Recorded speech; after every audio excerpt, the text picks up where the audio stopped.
Good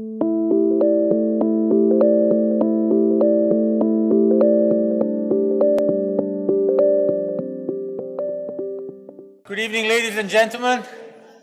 My name is Devra Davis. I'm the Dean of Engineering here at the University of Melbourne, and it's a real pleasure to welcome you here to the last Dean's Lecture of the year.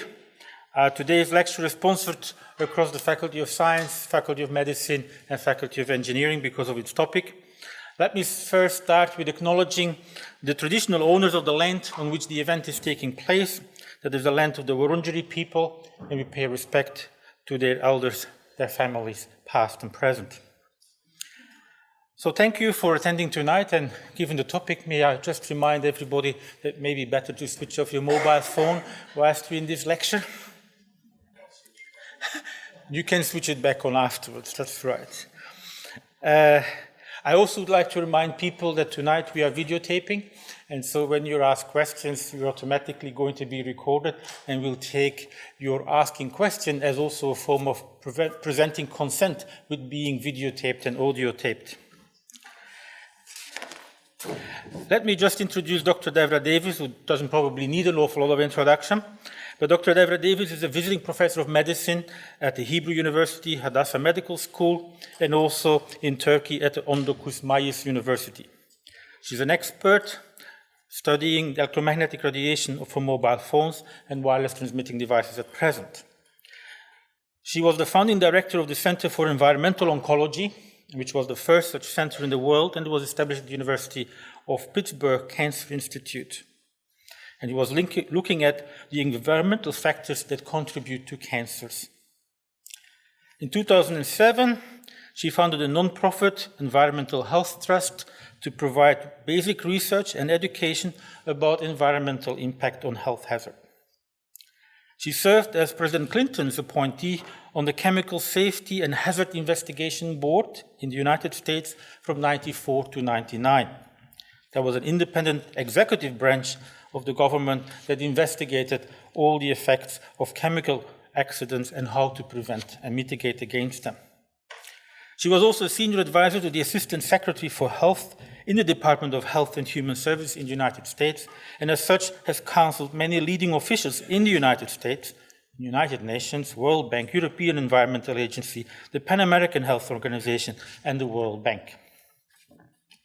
She holds a Bachelor of Science in Psychology, a Master of Arts in Sociology.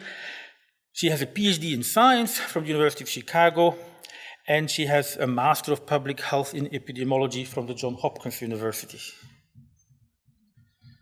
A lot of degrees. She has also more than 200 publications, and she's been published in Lancet and the Journal of American Medical Associations, which are some of the top journals in the field of medical research.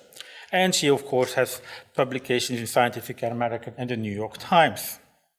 Devra Davis, we're very pleased to listen to the truth about mobile phone and wireless radiation.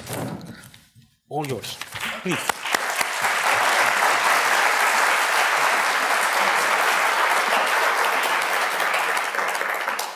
Thank you very much, Dean Mariels. I'm honored to be here. It's a privilege to see so many of you. I must say I'm thrilled to be at this great university, which has a tradition of open and democratic discussion, and I look forward to having a frank and full conversation, as we say in the diplomatic world. Because the issue I'm going to talk with you about is, there isn't one truth. Of course, truth is a relative term. At one point, the truth was the world was flat. When we talk about truth in science, of course, it's always relative. But there are now more than 6 billion cell phones in the world today, 8 billion wireless transmitting devices, more than 50 billion are anticipated to form the Internet of Things, and we have to recognize that we don't know a lot about the public health and environmental effects of this form of radiation. You've mentioned some of my career. I won't go through this in any great detail, but I would say to you that probably the most important thing I did, and I see many people in this room aren't even old enough to remember it, but a long time ago, you used to have smoke on airplanes. People could smoke tobacco on airplanes. And I was involved as a young scientist in the committee that actually reviewed the data and recommended that there be no smoking on airplanes. You may be shocked to hear that it was even a question for science at the time, but it was. And when I look at what we know now about mobile phone radiation, I see some very interesting similarities, because there were a lot of questions that were raised about the safety of tobacco on airplanes. And they were, in fact, legitimate questions, things we did not know. There are a lot of important questions to be asked about mobile phone radiation today, without any doubt. But the reality is we're not asking those questions. And with the exception of some researchers here and elsewhere, very little new research is being done in this field. So it's a thrill to be here, because Australia has been a leader in research in the field of electrical engineering and its applications to medicine, doing some of the most exciting work in the world and funded by institutions around the world, including the US Department of Defense. And I've worked at some of the top institutions in the world in science, and so when I first thought there could be something wrong with mobile phones, I actually owned 3 phones at the time. I own 2 now. And everybody has to downsize a bit. And I didn't believe there was a problem, and I thought if there were a problem, I would know about it, because of course I knew all about what was important in science. Well, I was wrong. I liked the fact that I could call people or actually send them messages and expect an answer at all hours of the day, and found it kind of fun in the beginning. And when somebody said to me there could be a problem with this with our health, I said, oh, don't be ridiculous. If there was a problem, I'd know about it. Well, I was wrong. And what I now know is that information is being sent to people routinely to give them safety information. I'm going to ask you to help me out here by looking at how many of you have an iPhone. Now, I assume you didn't all turn them off. So, for those of you who have an iPhone, would you nod, raise your hand again? I'd like you to share with your colleagues. So please go to the settings on your phone, all right? Please take a moment and nod when you've got there. All right? And be prepared to share, all right? Go to settings on the phone. Got there? All right. Now, get to settings. Now go to about. I'm sorry, you have to go to general first. There's a mistake here. You have to go to general. All right? Under general, under settings. Then go to about, which is at the top. You got there? About, yes? Okay. Now you have to scroll all the way down to something you don't normally see, called legal. You got to legal? All right. Now click on RF exposure. Now you can read it later, but it's basically telling you that you need to know that you cannot keep the phone directly next to your body without exceeding the as-tested exposure guidelines. And by the way, the iPhone does it. I happen to know how to find it on the iPhone. I'm just learning the Android system myself. But all smartphones come with some information that basically says, don't keep the phone in your pocket or you will exceed the as-tested exposure guidelines. Now, how many of you knew that before today? Well, this is a very well-informed audience relative to others. I want to thank Telstra because they actually are now giving people this information. And by the way, they're one of the first telecom companies in the world to do this. So I actually think it's a good thing. They're sending this message. How many of you have seen it? How many of you have actually looked at what it said? Well, here's what it says. This is what it says. And like most of you, I found messages like this annoying, but the reality is Telstra is telling you to use a hands-free device to keep a mobile phone away from the head and body to reduce mobile phone exposure. So that's a good thing. But on the other hand, I think that we all need to do better to give people information so that you have knowledge about how to reduce exposure. And I'm going to explain to you why we need to reduce exposure. Let's go back to almost 20 years ago when standards for cell phones were first set up. At that time, it was believed that the only thing you had to worry about was avoiding heat. That was the only effect you had to be concerned about.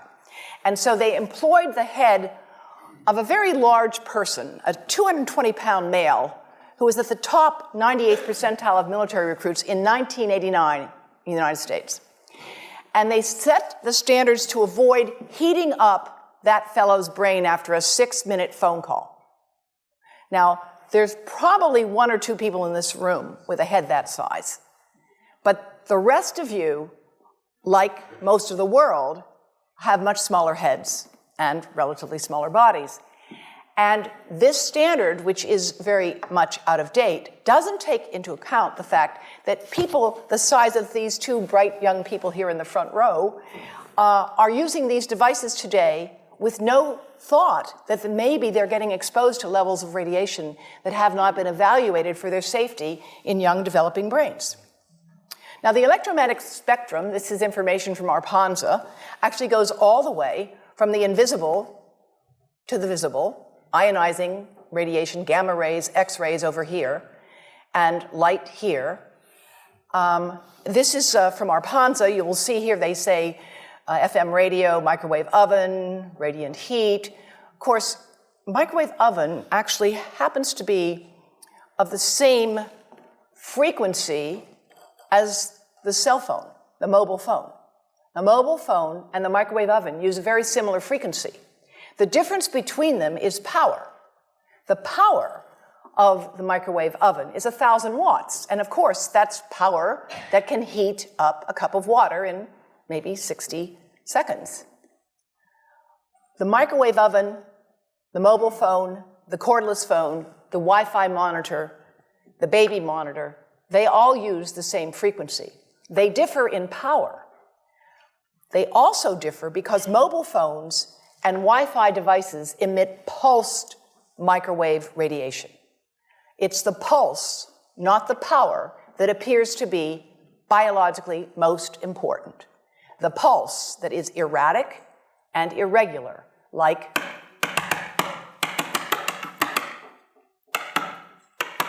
for thousands of minutes a month, for dozens of hours a week, over a lifetime, that irregular pulsed signal may be much more biologically important. And in fact, the continuous wave signals have a lot of therapeutic effects as are being applied in medicine today.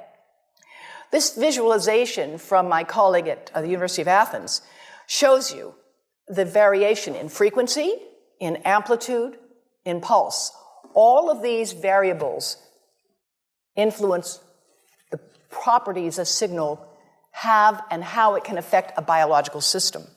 This is just to show you what happens in a 4-second mobile phone call. This is power density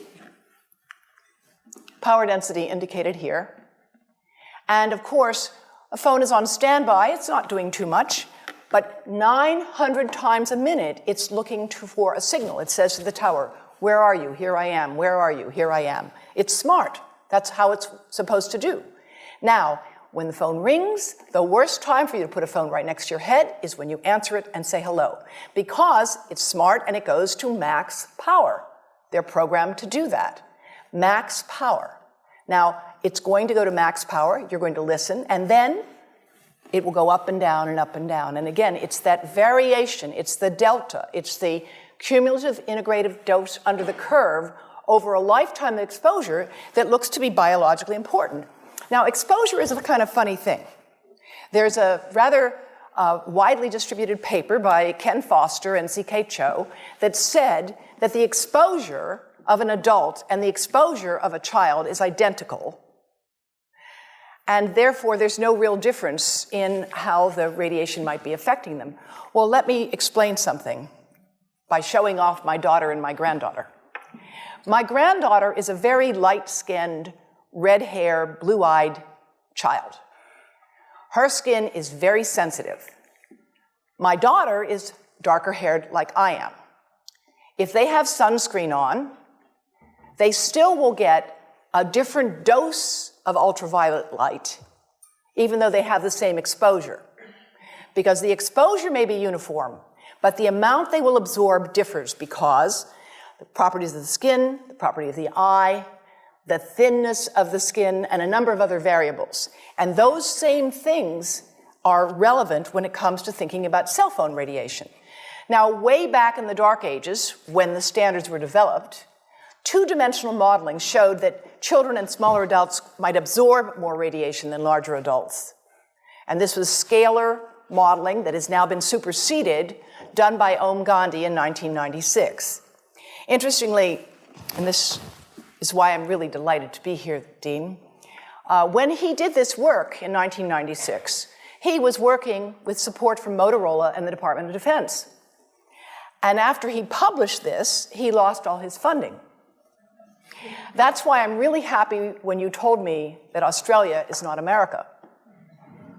Because I think you have an opportunity to do something here in this great country. You have a tradition of independence in science and in this country that we do not have, unfortunately, on this issue in the United States. So Professor Gandhi, with whom I'm collaborating now, updated his work in 2002, here showing you that a smaller adult head here, you see the amount of exposure is quite similar, but because the head is smaller, it will absorb proportionally more. More recently, we have been working with colleagues at Porto Alegre with Environmental Health Trust, and we have developed three-dimensional modeling with anatomically based models using MRI to create the models with 1 millimeter voxels. And what we have done is to show the difference in radiation dose in heads of different ages and sizes. And I'll just show you one example here, coming from our colleagues at the Swiss National Institute of Technology, the ITIS, which have produced some of the most brilliant work in the world in this field. And they have shown here, of course, that there is going to be greater exposure, absorption into a younger head versus an older head.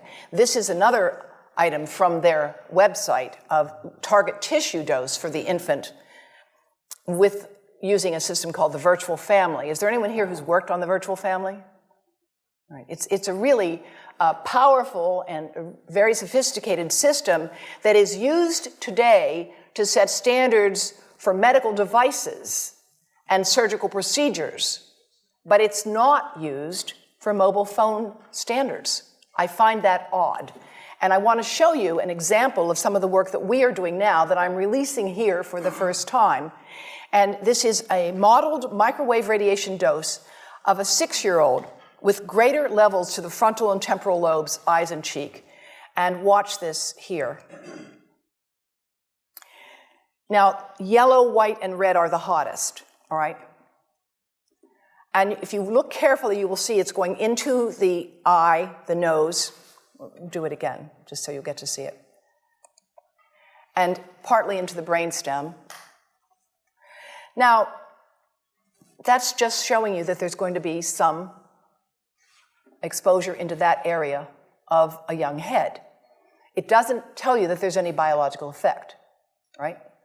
Now, the next slide is going to show you something that might be of interest to students and faculty here. And that has to do with exposure to the reproductive organs. We call them the gonads. I think you say the testicles, and bone marrow. And look here at the radiation as it gets into the groin area. And that's just from having a mobile phone modeled into the pocket. And this, again, is based on normalized SAR with I think we had a dipole antenna. And there are many different variables you can alter in coming up with this kind of simulation, right? The number of antenna, whether it's GSM, CDMA, whether it's simultaneously operating only one antenna or more than one. But we believe that this is the kind of work that needs to be done and that this institution might be in a position to do it.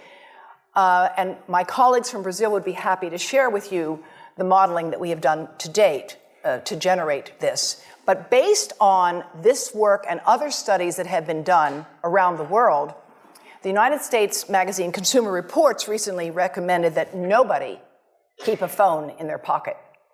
Nobody. And in fact, if phones were tested in pockets, they would exceed the as-tested exposure guidelines, which is why Telstra has recently issued that advice. Now, when it comes to pregnancy, we're working with Yale University and more than 100 physicians and experts in the United States and around the world who are specialists in pregnancy, and we have been modeling exposure to the head at the end of pregnancy. And at the end of pregnancy, when of course the head, as any woman here knows, is right at the surface, if you're lucky it's at the surface and it's not facing the spine, then you can get the greatest exposure because of course the skin is completely permeable to this radiation exposure. And that's why we've developed the Baby Safe project with colleagues at Yale to advise pregnant women to protect their abdomens from mobile phone radiation as well as from iPads, which I should add, iPads and other devices are called tablets because they belong on tables.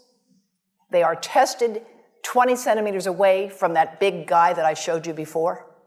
20 centimeters away. They are not approved to be held in the laps of little children, although millions of kids are having them now in schools because the people involved in educational technology and those involved in public health research are not talking to one another. Because if they were, they would understand that you're giving children a two-way microwave radiating device, and if you must give them such a device for learning purposes, put it on airplane mode so that it's not sending and receiving signals as it does otherwise.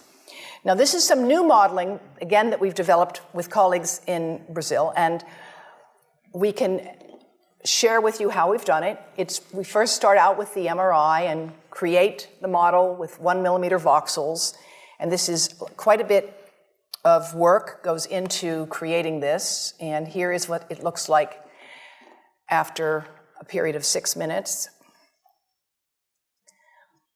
That's really not as bad as it might look because you see the red area only gets partway through the eye of the adult, right? The one that we're really concerned about is this one with the young child. And this is a 3-year-old brain that we modeled.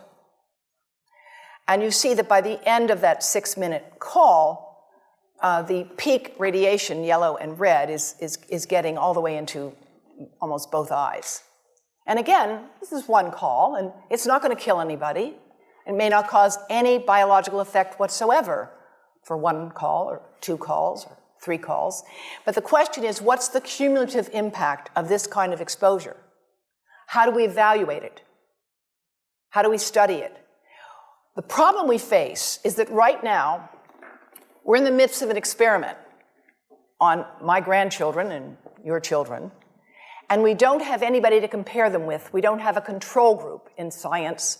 When you are given a drug, it's usually been studied where some people get the drug and some people don't get the drug, and they're called the controls.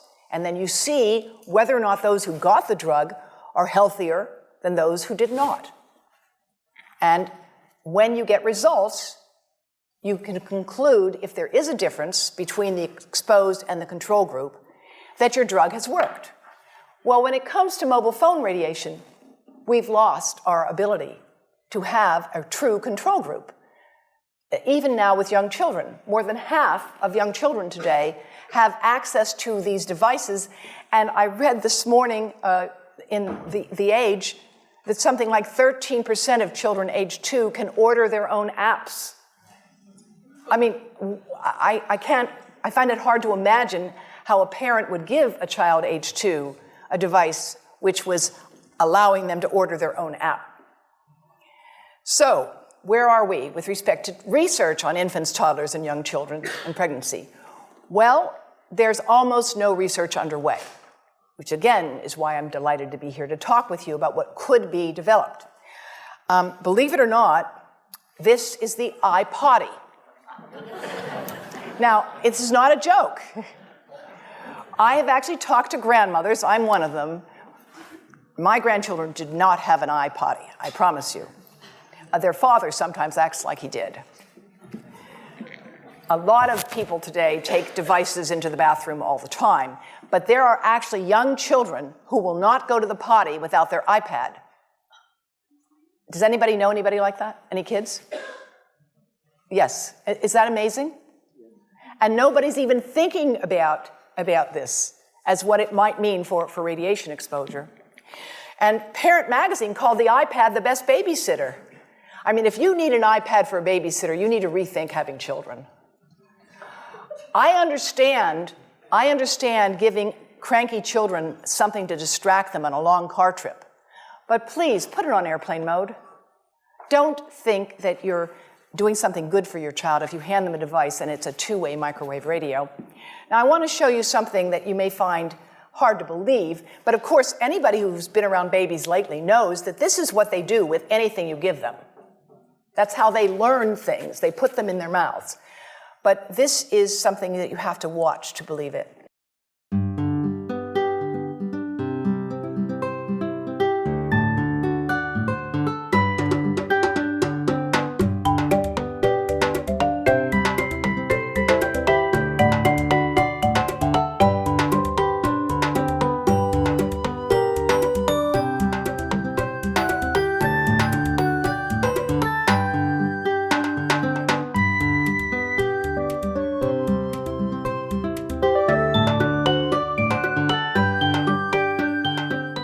NATO may be familiar to some of you, and NATO for years has supported research on radar.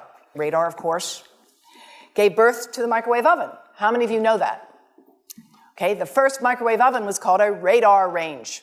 The guys figured out that they could cook things with radar, and they thought it was pretty cool. They actually discovered it because when guys would be standing on the deck and it was cold at night, they would warm themselves in front of the radar, and if they had chocolate in their pocket, it would melt. So that's how they decided to figure out what would happen if you beamed radar at things like hot dogs and corn, and soon enough that gave birth to the radar range. But women didn't like the idea of cooking with radar. Guys thought it was pretty cool.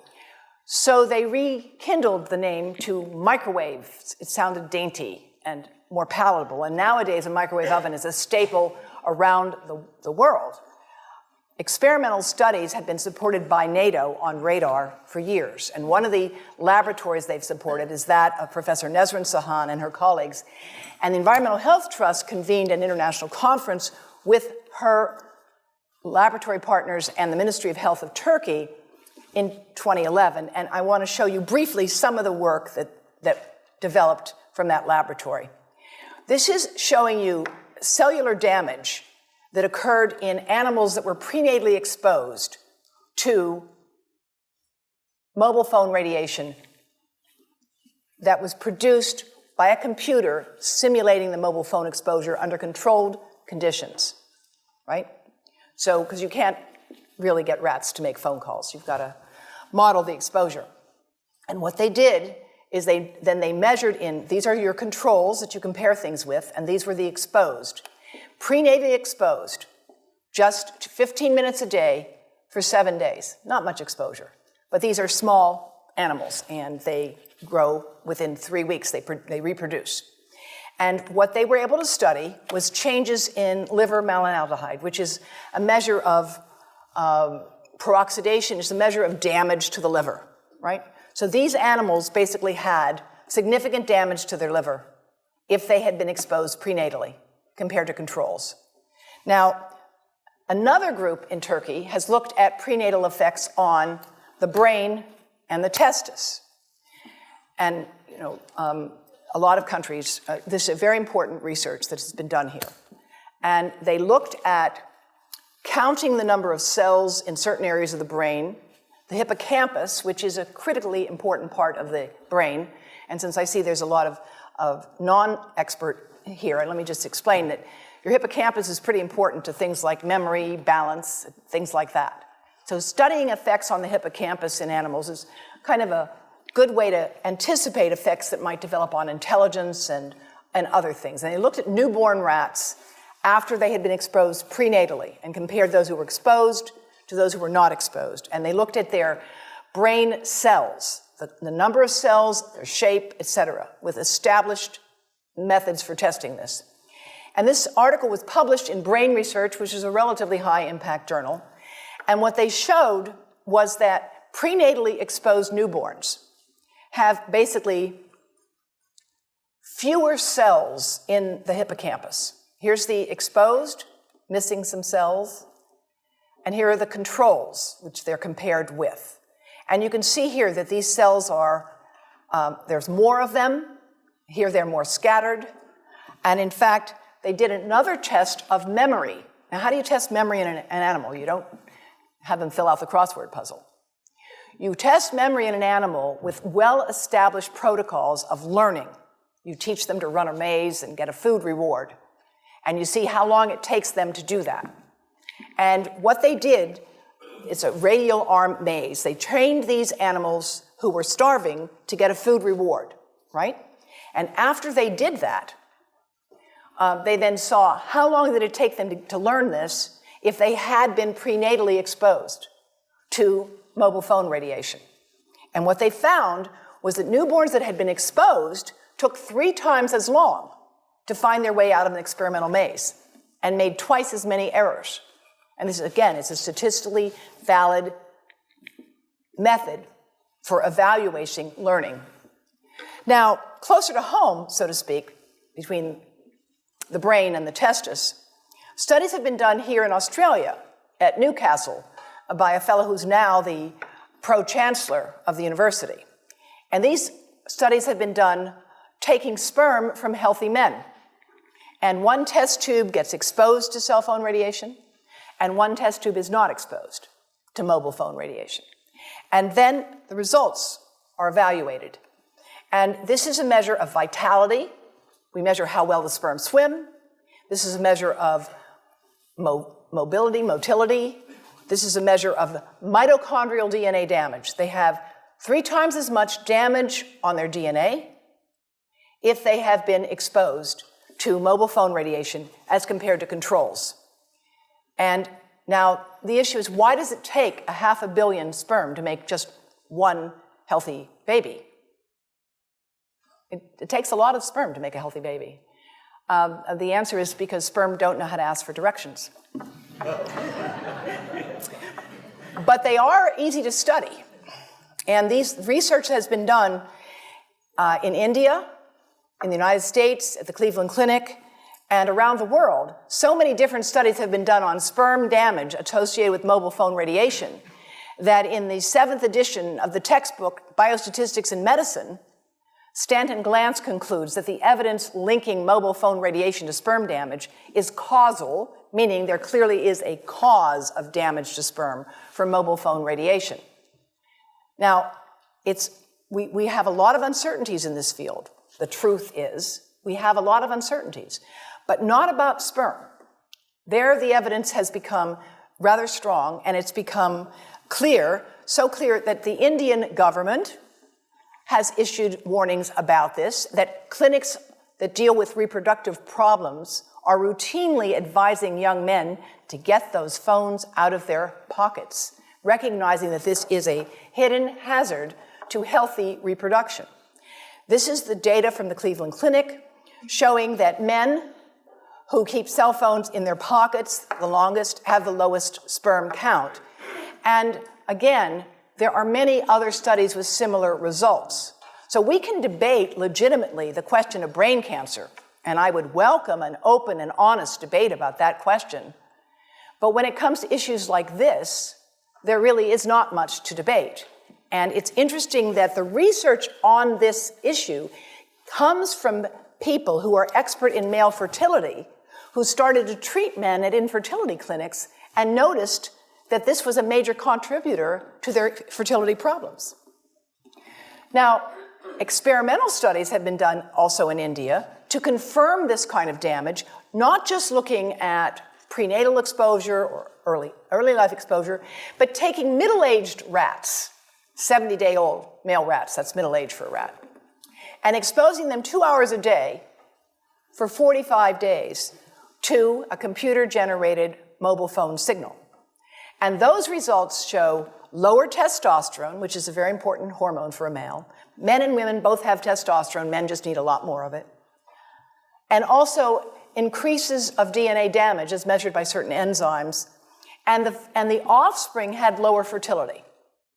And this is just to show you, this is a normal testis. You see the boundaries, the cell wall. It looks very nice.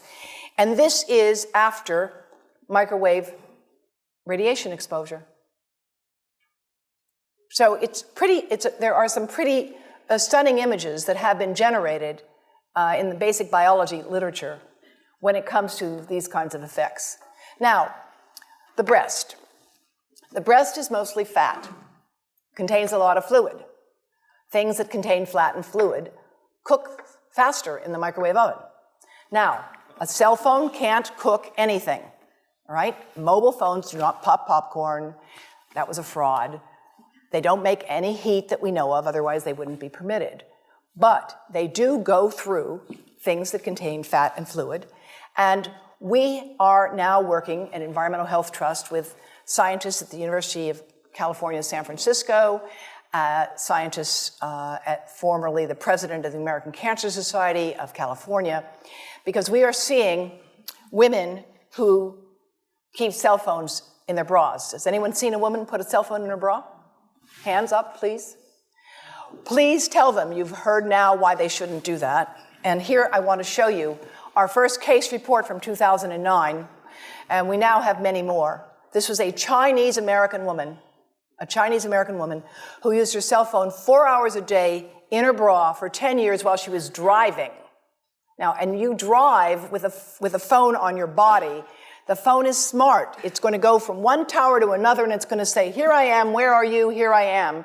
And it's going to be going to max power each time it moves from one cell tower to another.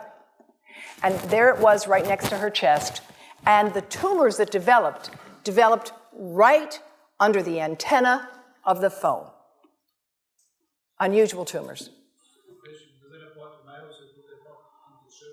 Well, you know, that's a very good question. Does it apply to males who would put the phone in their breast pocket? We actually have cases now of men with unusual skin cancers or unusual growths where they've kept their phone in one place. And again, if they were phones would not be past testing approval if they were to do that. Male breast cancer is very rare, very, very rare. But we are seeing some reports of cases. And here, unfortunately, this is an MRI of a young woman, a very brave young woman named Tiffany France. When she was 21, she's now 22, she developed metastatic breast cancer. This is metastases into her chest wall right here.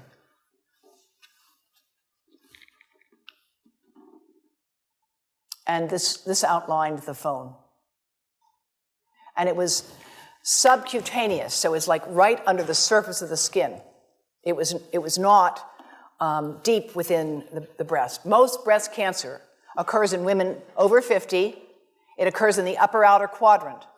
These tumors occurred right under the antenna of the phone. And now we have 38 of them. Not a single one of them has a family history. None of them has inherited the defects that we know increase the risk of breast cancer. They have multifocal tumors. That means they have more than one tumor, and the tumors are located under the antenna, sometimes just right in the center of the chest. So we're collecting information because that's what we do in science. But we want to, in the meantime, issue precautionary advice because that's also what we do in public health when it comes to setting public policy. When it comes to further work on the prenatal impacts, my colleagues at Yale University have taken mice, exposed them to mobile phone radiation, and they have found significant effects on those mice's behavior as adults, all right? Prenatally exposed mice have hyperactivity as adults. And these are some of the data. They have worse memory, they're more hyperactive, they have more anxiety, but they don't have much fear. It's kind of interesting. And because of that, that is why we've developed the Baby Safe Project, working with colleagues at Yale University and around the world. Now, how many of you had heard that in 2011, the World Health Organization had reviewed all of the evidence and decided that mobile phone radiation was a possible human carcinogen? How many people had heard that? Okay. It's interesting that that information isn't more widely known, and we can explore the reasons for that perhaps at a later time. But the fact is, the group that reviewed this evidence for the World Health Organization looked at all the evidence at the time in 2011. And at that time, they said it's important to conduct additional research and it's important to take pragmatic measures to reduce exposure. Now, that's why it's wonderful that Telstra is giving this advice, but we are not conducting additional research. And in fact, the World Health Organization itself is no longer conducting a leading study on brain cancer and mobile phones. Environmental Health Trust, the organization that I head, published an article in 2013 saying that we think that mobile phone radiation is a probable human carcinogen. And I want to show you briefly the reasons why we reached that conclusion. These are studies published since the World Health Organization IARC review in 2011. So these are newer studies. Here, Hardell from Sweden and Serenat from France. And what these are showing you is that the relative risk of developing brain cancer with more than 1,640 hours of lifetime use of a phone is almost 3 times higher compared to people who did not use mobile phones. Now I know this seems like very confusing. These numbers don't make a lot of sense to many of you, but really the way you get these numbers is it's like waiting for the grass to grow. You study people who have brain cancer and you compare them with people who don't have brain cancer, but they're otherwise similar. They're your controls, and you compare the people with brain cancer to those who don't have the disease, and you ask, well, do you remember whether you talked on the phone? It's not a very precise science. Actually, there's a lot of problems with what are called exposure misclassification. It biases you toward the null hypothesis. The reality is it's a very poor way of doing research, but we don't have an alternative at this point. And what we need to do is to get the cooperation of telecom industry to get billing records. So we actually have real data instead of asking people to remember how much they use their phone. That's something that, again, you might be able to do in Australia, but I can tell you we can't do it in the United States, that's for sure. In France, they were able to do it a little bit better, and they were able to get these data here. And interestingly, if people started to use phones regularly before age 20, as most of the world is doing now, there was 4 to 8 times more brain cancer after they had passed 10 years. So now, why is there no increase in brain cancer that we can find in the general population today? Because there is not. And after all, if mobile phones really are important, why don't we have an epidemic today? Well, let me tell you why. First of all, brain cancer takes a long time to develop. How do we know that? We know that because when the bombs fell at the end of World War II, there was no increase in brain cancer in the survivors who had been studied. No increase at all. Until 40 years had passed. It took 40 years for an increase in brain cancer to show up in that highly exposed population. Now think about this. Today, the number of people using cell phones today and using them heavily today is very different than it was even 5 years ago, even 3 years ago. Now you're being encouraged to have unlimited talk and text, right? You didn't have unlimited talk and text 5 years ago or 10 years ago. So the uses and the users of phones are changing radically. In fact, most epidemiologic studies find no increased risk of brain cancer from mobile phone radiation. They don't. Until 10 years of heavy use. And by the way they define a cell phone user in these studies, I'm not making this up, is somebody who makes 1 call a week for 6 months. Yes, yes. 1 call a week for 6 months. That was the definition in these studies, which, by the way, don't find any increase. All right? So I'm not saying this to say that they did a bad job. I'm saying that we are challenged here with how do you do a study of something that's rapidly changing while you're studying it. The technology has changed. The way people have used it has changed. We never anticipated having infants and toddlers in cribs using these things. Nobody ever anticipated that. There's never been any modeling of the brain until we did this right now. And when I first said to my colleagues, by the way, it took us 4 years to get this work done, and 4 years ago I said, let's do that modeling. And they said, what are you talking about? Why would anybody want to model an infant or a 3-year-old using a mobile phone? I said, you wait, unfortunately. And so now we have a market, because the adult market is saturated. Australia already has more phones than people. It does. And so the market expands to the infants and toddlers. Now I want to share with you some of the work from my colleagues in India. Dr. Sharma is the Senior Deputy Director General of the Indian Council of Medical Research. And this work, Malka, I think will be of great interest to you because of the work on honeybees. We don't just have to wait for brain cancer to take 40 years to come up with answers. Honeybees have the advantage of being relatively easy to study, and there actually are established protocols for doing this. And I'm going to share with you some of these data, and they have been developed by colleagues from a number of countries. Honeybees have different characteristic dance patterns, and they have different jobs. There's the worker bees, and there's the bees that make the honey, and there's the bees that protect the queen. And I don't know all the details, but here's what I do know. If you try to study these under controlled conditions, you can take hives and put a mobile phone in some hives and a mobile phone in other hives that's not on.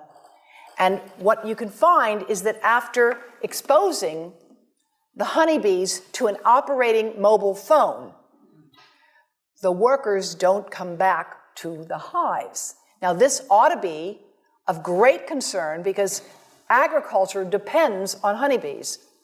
I think you in Australia have a new business that's developed, I know it in the United States, where people drive trucks around with hives in it to fertilize crops. Have you heard of this? They drive them around because the honeybees are disappearing. Now, there are many different factors that affect honeybees. Climate is certainly one, pesticides is certainly another, but mobile phone radiation could be yet another, and we certainly need to find out if that is the case. 10 minutes of mobile phone radiation daily for 10 days, worker bees did not return to test colonies. And this would be something that could easily be replicated. So now we have to deal with the reality. There are many inconsistent results. I'm not just skimming the cream here and showing you the positive ones. There are a lot of studies that find nothing at all. Nothing. Why? Well, first of all, sometimes they study different cell cultures. So if you're looking for adult cells, they may be much more robust than if you're looking at neuronal stem cells. And that turns out to be the case. Sometimes they're using different exposures. If you're looking at continuous wave versus digital pulse signals, if you're looking at a square wave versus a sine wave. There's also another fact we have to talk about, which is yet another reason why I'm glad that Australia is not America. Sponsored research, this is to put it politely, can induce publication bias. Another way to say this is that where you stand on an issue depends on where you sit and who's bought your chair. And there's a tremendous amount of sponsored research by people who are hired to do studies to find no effect. And that's plagued this field in a number of countries, including within the government itself. So I don't know about the details here with Arpanza, but I can tell you in the United States today, the gentleman who is directing the Federal Communications Commission, Tom Wheeler, was for 10 years the executive director of the Cell Phone Telecommunications Industry Association. And now he's in charge of regulating those devices. So it's challenging to have a neutral playing field under that circumstance. One example, the US Congress asked for a study of what needed to be done on mobile phone radiation in 1993, in 1998, in 2002, in 2012. That's how many times they've asked for that study to be done. So each time a study is done, and each time the conclusion is reached, we need more research. We need more research. Well, that's my bread and butter. Of course we need more research. But if instead of funding the research, all you're doing is calling for it, then it becomes a bit of a smokescreen. So that's part of our challenge on this issue. It's a lot easier to call for research than it is to carry it out. This research is hard to do. It's not simple. There are real complexities to this field. Unfortunately, at least in the past, industry had a very clear strategy. And in my book, Disconnect, I document and quote in the new afterword that in 1994, when industry first became aware that there were studies suggesting that mobile phone radiation could damage brain cells of rats, a memo was written to, quote, war-game the science. War-game the science. This issue is far too important to be gamed. It's not a matter of war. It's a matter of the future health of your children and grandchildren. And that's why it's really a special honor for me to be here today to talk with you about what could be done. Here are some of the policy responses that have developed so far. There are right-to-know laws and policies. Labeling is spreading. Headsets must be provided with all phones in a number of countries, and I'll get to those in a moment. There are changes in hardware and antenna design and software, operating systems that can be developed. And there are also changes to what we demand for proof of evidentiary burden. Any lawyers here? Right. So the evidentiary burden that's being required for proof of harm is changing. Do you really want to have to prove that there's a significant increased risk of brain cancer before taking steps to reduce exposures to prevent that harm from happening? That's really the question. How much evidence do we need before taking precautionary steps? And that's what brings me back to my days at the National Academy of Sciences when we seriously looked at the evidence on passive smoke and airplane travel. We only finally took steps to act when it became clear that children of smokers were hospitalized more often. That was the evidence that we had to have. And I would suggest that at this point, we should be able to do better as a civilization. We start with, we need standardized ways to evaluate things. There is no standardized metric. That's something you could develop, at this school in particular. One of the other things that can be done, which our colleagues in India are doing, is to create cross-sectional surveys. In this room right now, you could divide this room up into people who are high, medium, and low cell phone users. There's probably nobody who doesn't have a phone or who will admit to it right now. But if you did look at people cross-sectionally and you looked at their memory and their reaction time and their reproductive health, you would learn a lot from that. And they are doing that now in India, and we'll talk some more about that in my conversations I'll have with some of the faculty later on. In the meantime, some schools are promoting wired school programs with shared banks of computers. And public educational efforts are really proceeding to let people know you shouldn't have to find that information buried inside your phone. I mean, come on. That's not fair. Parents, teachers, and health professionals should be informed, and they in turn can work with students to make sure people are using technology in as safe a way as possible.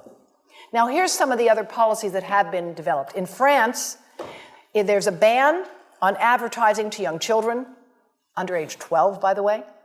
All cell phones have to be sold with earpieces. There has to be labeling of the specific absorption rate on phones, and there's got to be warnings. In India, they've lowered their tower limits to 1/10 that of the international standards, and they have official guidelines for cell phone use, using headsets and speakerphones. The Supreme Court in India has actually ordered a number of towers to be torn down. But it's a very tough battle to have to fight. Rather than having to get a tower torn down, there ought to be siting rules and policies that make sense. And in many countries, there are no real sensible siting policies. Israel, which is a country that has a lot of important issues to deal with right now, has a National Institute on non-ionizing radiation. They say no Wi-Fi in kindergarten. They prefer wired over wireless in schools. All phones, again, are to come with headsets and safety. And no advertising with children. In Belgium, the law has been implemented as of 2014. It was passed in 2013. No phones are to be designed or sold for children under the age of 7. Again, all handsets must be sold with headsets. And the sale to young children is specifically prohibited. Canada has issued practical advice as well. And I don't go into any more details here. These slides will become available on the website for the university, and we have much more detailed information I can share with you from our website as well. The Canadian Parliamentary Health Committee has urged that there be a recognition that this is a, quote, serious public health issue. And we agree. And I testified before the Canadian Parliament on this issue, and I was pleased to see their report agree with that point. Now, in the United States, a U.S. District Court has recently ruled that even if there is a reasonable possibility that cell phone radiation is carcinogenic, the time for action in the public health and regulatory sectors is upon us. And I think that that is a very important idea that we should all be aware of. Let's not debate the kinds of evidence we have now about brain cancer. I agree, that evidence can be debated. But we have enough evidence of damage, and these other countries have taken steps now. They can't all be dismissed. Berkeley, California has unanimously passed the cell phone right to know law. It's called an ordinance, requiring notification that if you carry your phone in your pants or shirt pocket or tucked into a bra when the phone is on, you may exceed the federal guidelines for exposure to RF radiation. This is a website that has all of the fine print warnings, so far as we know them, available. Environmental Health Trust is working with others to share this information. We hope you'll share it with all of your friends and family. This is the Baby Safe project that we have underway. And now, just so you understand that this is not a question of being anti-industry, here's what industry is doing. Vodafone has to provide a report to the American government as part of their annual reporting to the Security and Exchange Commission. They must report on what are called risk factors and uncertainties. And they report that they face risks because they may have to pay people for health damages. The last sentence there, a change to this view that there's no health problem could result in a major reduction in phone usage or major litigation. That's a risk. China Mobile, in their report to the U.S. Securities and Exchange Commission, they had to say, we cannot be certain that future studies will not impute a link between electromagnetic fields and adverse health effects, and because of that, it's a potential risk as well. AT&T says unfavorable litigation could result and require us to pay significant amounts of money. Well, speaking of money, would you give 2 cents? Would you pay 2 cents a month for every device you have, for every provider, for every manufacturer, in order to support the cross-disciplinary training program that is needed in bioelectromagnetics for engineers and physicians and computer scientists? That's what's needed to identify the data gaps, the research and development needs, to monitor the populations, to see what is happening to our children today, to look at hearing and memory and sperm count. That's what I think we need. We need a major program to fund independent research and training. Because I learned this way after I went to all that schooling you mentioned at the beginning, and it's not easy stuff to do. I hold my hat off to all of you electrical engineers. It's complicated. But in the meantime, people have a right to know how you can minimize exposure, And again, I think this information is available on our website, will be available on yours. Remember, if you have to give a phone to a child, put it on airplane mode. And think about this. That microwave oven, it works because there's a metal box around a microwave signal, and the signal pings all over the place. Next time you get into an elevator or a train for any length of time, put your phone on airplane mode. Otherwise, that signal is going all over the place, magnifying and coming back. Keep the mobile phone away from you when it's on and you are asleep. Now, it takes a village to do a lot of things. These are some of the people whose materials I've used today with their permission, and I can't read this list to you, but I want you to know that I feel really honored to be working with some of the most talented people in the world on this issue. And they have given me permission to share these materials with you. And I leave you with this thought from Albert Einstein. The world is not dangerous because of those who do harm, but because of those who look at it without doing anything. So, thank you.